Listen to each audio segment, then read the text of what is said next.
Welcome to your math mentor. আজকে আমরা কোষে দেখি 1.1 এর 6 দাগের অঙ্কগুলো শুরু করব। দেখো, প্রথম অঙ্কটা বলছে একটি আয়তকার ক্ষেত্রের কর্ণের দৈর্ঘ্য 15 মিটার এবং তার দৈর্ঘ্য প্রস্থ অপেক্ষা 3 মিটার বেশি। তাহলে এখানটায় আমাদের কাজ কি? সমীকরণ গঠন করা, একচল বিশিষ্ট দ্বিঘাত সমীকরণ গঠন করা। তাহলে আমরা ধরে নেব দৈর্ঘ্য প্রস্থ অপেক্ষা 3 মিটার বেশি। ঠিক আছে, তাহলে প্রস্থ ধরে নেব 3 মিটার। তাহলে ধরি আয়তক্ষেত্রটির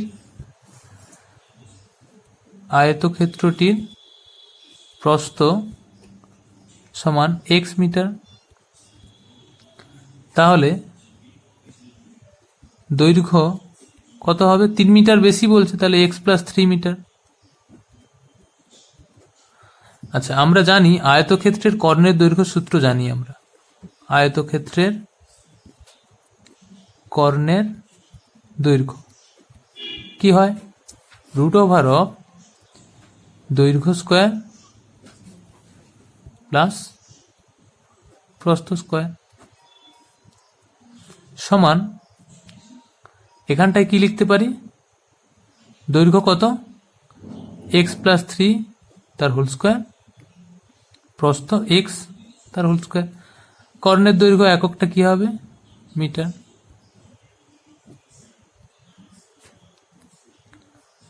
আচ্ছা, এইখানে কি বলছে যে কর্ণের দৈর্ঘ্যটা বলছে 15 মিটার। তাহলে শর্তানুসারে লিখতে পারি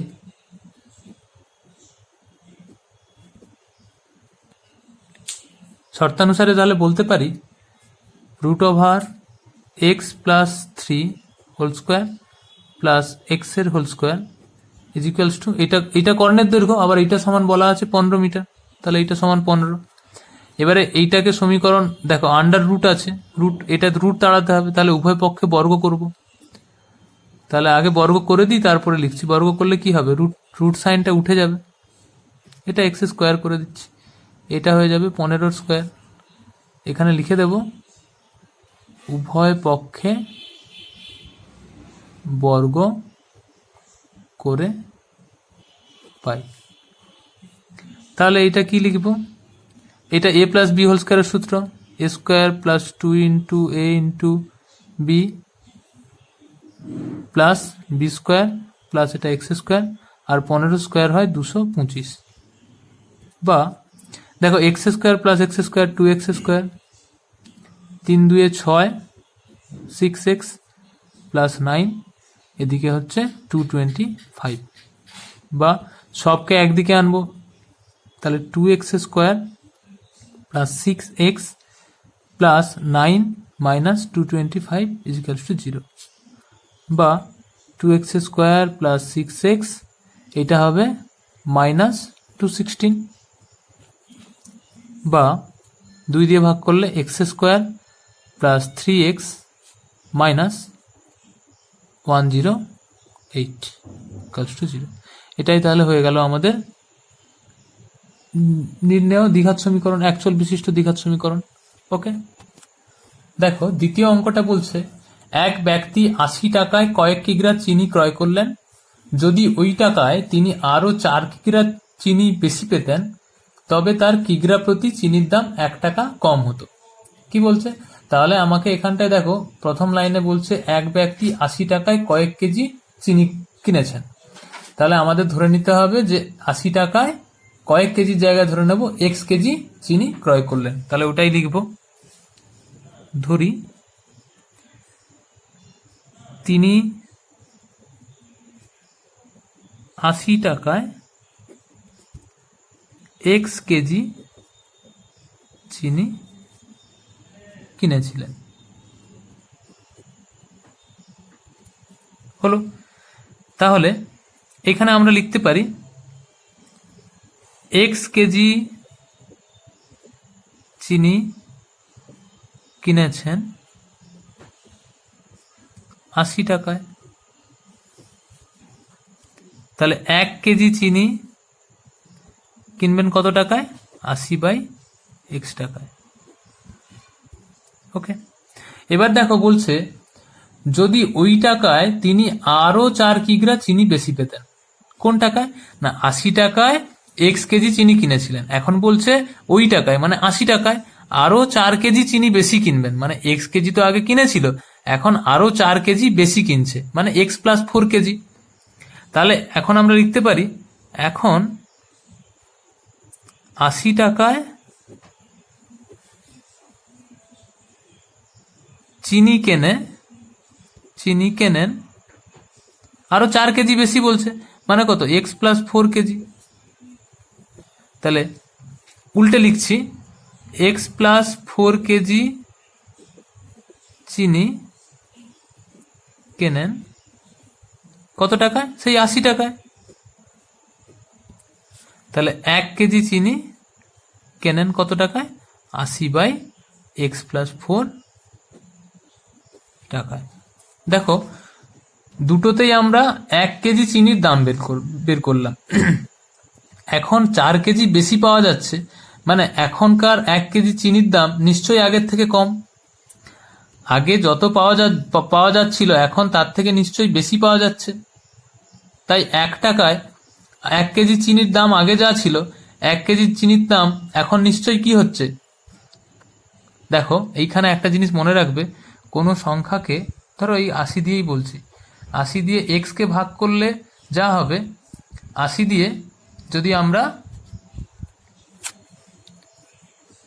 80 ডিভাইডেড বাই যদি আমরা এক্স প্লাস 4 করি, 80 divided by x, 80 divided by x plus 4, কোনটা বড় হবে? দেখো হর যার বড় হবে, লব তো সমান দুটোরই, হর যার বড় হবে সে তার ভাগফল কিন্তু ছোট হবে। এর হর বড়, এর এক্স এর সঙ্গে আরো 4 যোগ হচ্ছে, তাহলে বড় কিন্তু এটা হবে। লাইক এক্সাম্পল, 80 কে তুমি 4 দিয়ে ভাগ করো আর 80 সঙ্গে আরো 4 বাড়িয়ে দাও, তাহলে এটা কত হচ্ছে, 20, আর এটা হচ্ছে 10, বড় হচ্ছে। নিচে যত বেশি হবে ভাগফল ছোট হবে। তাহলে নিশ্চয়ই 1 কেজি চিনির দাম এটা বেশি ছিল, এইখানে 1 কেজি চিনির দাম এটা কমে যাচ্ছে, স্বাভাবিক, বেশি চিনি পাচ্ছে, 4 কেজি এক্সট্রা চিনি পাচ্ছে। তাহলে দেখো প্রশ্নটা তারপরে পড়লে বোঝা যাবে যে তিনি যদি ওই টাকায় আরো 4 কেজি চিনি তিনি বেশি পেতেন, তবে তার কিগ্রা প্রতি চিনির দাম 1 টাকা কম হতো। তাহলে আমরা শর্তানুসারে লিখতে পারি, শর্তানুসারে কি লিখতে পারি, আগে 1 কেজি চিনির দাম এত ছিল, এখন 1 কেজি চিনির দাম এত হয়েছে, নিশ্চয়ই কমছে, এইটার থেকে কমেছে, কত টাকা কমেছে বলছে, 1 টাকা কমেছে। তাহলে আমরা খুব সহজেই লিখতে পারি 80/x minus 80/x plus 4 equals to 1 লিখতে পারি। দেখো আমরা 80 কমন নেব, তাহলে 80 কমন নিলাম, তাহলে 1 divided by x minus 1 divided by x plus 4 equals to 1 হলো। বা 80 ইন্টু লসাগু কত হবে, x into x plus 4, x x কাটলো, 1 এক্স এক্স কাটলে কত পড়ে থাকলো, এক্স প্লাস 4, এক্স প্লাস 4 1 এর সঙ্গে গুণ হলে কত হবে, এক্স প্লাস 4, এক্স প্লাস 4 দিয়ে যখন কাটবো এক্স মাইনাস মাইনাস বসলো, x into 1 x equals to 1 হলো। বা দেখো এইখানে এক্স আর এক্স কাটলো, তাহলে কত হচ্ছে ওপরে 8 4, আচ্ছা 80 থাকলো, 80 ইন্টু ওপরে কত হচ্ছে 4 divided by x into x plus 4 equals to 1। কোনাকুনি গুণ করতে পারি, তাহলে এক্স ইন্টু এক্স প্লাস 4 একের সঙ্গে গুণ হয়ে কত হলো, এক্স ইন্টু এক্স প্লাস 4 লিখলাম, আর এটা হচ্ছে 80 ইন্টু 4 320 হচ্ছে, বা এটা গুণ করলে x square minus 4 into x, আচ্ছা 320টাকে এদিকে আনলে মাইনাস 320 ইকুয়ালস টু 0। এটা হয়ে গেল তাহলে আমাদের নির্ণয় অ্যাকচুয়াল বিশিষ্ট দ্বিঘাত সমীকরণ। তাহলে আমরা কি পেলাম, সমীকরণটা x square plus 4x minus 320 equals to 0। আচ্ছা এবারে 3 দাগের অঙ্কটা আমরা করব। দেখো 3 দাগের অঙ্কটা বলছে দুটি স্টেশনের মধ্যে দূরত্ব 300 কিলোমিটার, একটি ট্রেন প্রথম স্টেশন থেকে সমবেগে দ্বিতীয় স্টেশনে গেল, ট্রেনটির গতিবেগ ঘন্টায় 5 কিলোমিটার বেশি হলে ট্রেনটি দ্বিতীয় স্টেশনে যেতে 2 ঘন্টা কম সময় লাগবে। তাহলে দুটো স্টেশন আছে, দুটো স্টেশনের মধ্যে দূরত্ব কত? 300 কিলোমিটার। প্রথম স্টেশন থেকে দ্বিতীয় স্টেশনে সমবেগে যাচ্ছে, মানে বেগ একই থাকছে। ওকে, তাহলে এখানে আমরা সময়, দূরত্ব আর বেগের একটা সূত্র জানি, সেটা আমি আগে লিখে নিচ্ছি। সময় সমান অতিক্রান্ত দূরত্ব বাই বেগ। ওকে, আচ্ছা, এখানটায় অতিক্রান্ত দূরত্বটা কত আছে? ট্রেনটা যে পথটা অতিক্রম করবে সেই অতিক্রান্ত দূরত্বটা কত আছে? 300 কিলোমিটার। আচ্ছা, আমাকে ধরে নিতে হবে ট্রেনটা যখন প্রথম স্টেশন থেকে দ্বিতীয় স্টেশনে যাচ্ছিল, এ স্টেশন থেকে বি স্টেশনে যাচ্ছে, এটা কত? 300 কিলোমিটার। প্রথম স্টেশন থেকে দ্বিতীয় স্টেশনে যখন যাচ্ছিল তখন সমবেগে যাচ্ছিল, ঠিক আছে? সেই বেগটাকে আমি ধরে নিচ্ছি এক্স কিলোমিটার বেগে। ধরি ট্রেনটি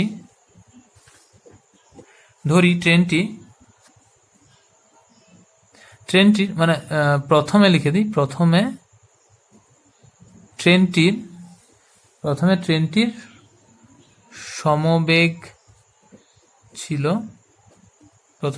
সমবেগ ছিল এক্স কিমি পার ঘন্টা।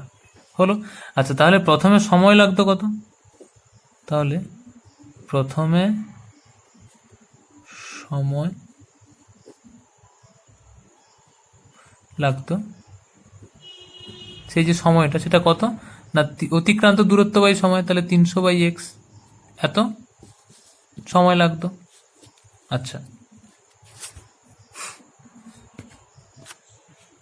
এত ঘন্টা, এককটা দিয়ে দিতে হবে, এত ঘন্টা। হলো।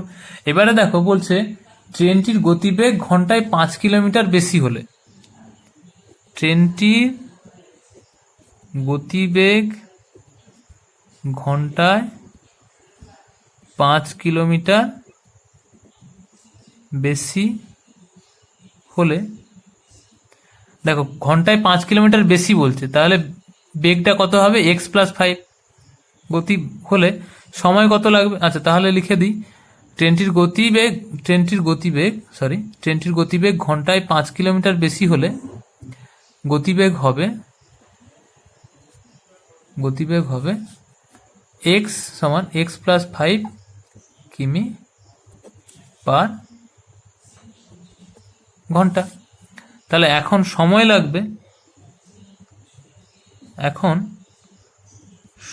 লাগবে সমান কত?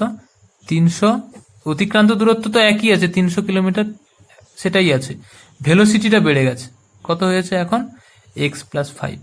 তাহলে অতিক্রান্ত দূরত্ব বাই বেগ, সেটাই সময়। আগে সময় লাগতো 300/x ঘন্টা, এখন সময় লাগে 300/x+5 ঘন্টা। হলো। তাহলে শর্তানুসারে ওখানে কি বলছে বেশি হলে ট্রেনটির গতিবেগ এখন 5 কিলোমিটার বেশি হলে ঘন্টায় প্রথম স্টেশন থেকে ট্রেনটি দ্বিতীয় স্টেশনে যেতে 2 ঘন্টা কম সময় লাগতো। তাহলে আমরা এইটা কি বলেছিলাম, যদি গতিবেগ বাড়ে তাহলে সময় কম লাগবে নিশ্চয়ই, এখানে গতিবেগ বেড়েছে, তাহলে এর থেকে এর সময় কম লেগেছে। কত ঘন্টা কম লেগেছে? 2 ঘন্টা কম লেগেছে। তাহলে 300/x minus 300/x+5 equals to 2। এটা হয়ে গেল আমাদের শর্তানুসারে, ঠিক আছে? আর না হলে তোমরা এরকম করে বুঝবে যে যার হরটা বড় আছে সেইটা ছোট হবে, এইভাবে খুব সহজে তোমরা, তাহলে আর কোনো সমস্যা হবে না, বড় থেকে ছোট বাদ যাবে আর 2 থাকলো। বা দেখো 300 কমন নিলাম, 300 কমন নিলে এটা হয়ে যাবে 1/x, এটা হয়ে যাবে 1/x+5 ইকুয়ালস টু 2। বা এইটা থাকলো, এইখানে আমরা লসাগু করব x ইন্টু x+5, x কাটলে এটা x+5, x+5 কাটলে এটা মাইনাস সাইন বসলো, -x ইজিক্যালস টু 2। বা 300 থাকলো ইন্টু x কাটলে 5/x into x+5 equals to 2। বা এটা দিয়ে আগে গুণ করছি, 2x into x+5 equals to এটা কত থাকলো? বা এটা কত হচ্ছে 2x স্কোয়ার। আচ্ছা 2 দিয়ে বোথ সাইডে কেটে দিলে কত হবে, এটা হবে x square plus 5x equals to এটাকে 2 দিয়ে ভাগ করে দিলে, এই 2টাকে এদিকে নিয়ে ভাগ করে দিচ্ছি, কত হবে 750, বা x square plus 5x minus 750 equals to 0। তাহলে এটা হয়ে গেল আমাদের অ্যাকচুয়াল বিশিষ্ট দ্বিঘাত সমীকরণ গঠন হয়ে গেল। 4 অঙ্কটা বলছে দেখো, একজন ঘড়ি বিক্রেতা একটি ঘড়ি ক্রয় করে 336 টাকায় বিক্রি করলেন। তিনি যত টাকায় ঘড়িটি ক্রয় করেছিলেন শতকরা তত টাকা তার লাভ হলো। তাহলে দেখো এখানে স্পষ্টতই ঘড়িটি কত টাকায় ক্রয় করেছিল সেটা লেখা নেই, তাহলে ধরে নেব ঘড়ি বিক্রেতাটি ঘড়িটি x টাকায় ক্রয় করেছিলেন। তাহলে ধরি তিনি ঘড়িটি x টাকায় ক্রয় করেছিলেন। আচ্ছা, ঘড়িটির বিক্রয় মূল্য কত ছিল? ঘড়িটির বিক্রয় মূল্য সমান 336 টাকা। আচ্ছা, তাহলে বলছে এখানে বলছে কি লাভ হচ্ছে বলছে, তাহলে লাভ মানে কি হয় সব সময়? লাভ মানে হয় বিক্রয় মূল্য মাইনাস ক্রয় মূল্য।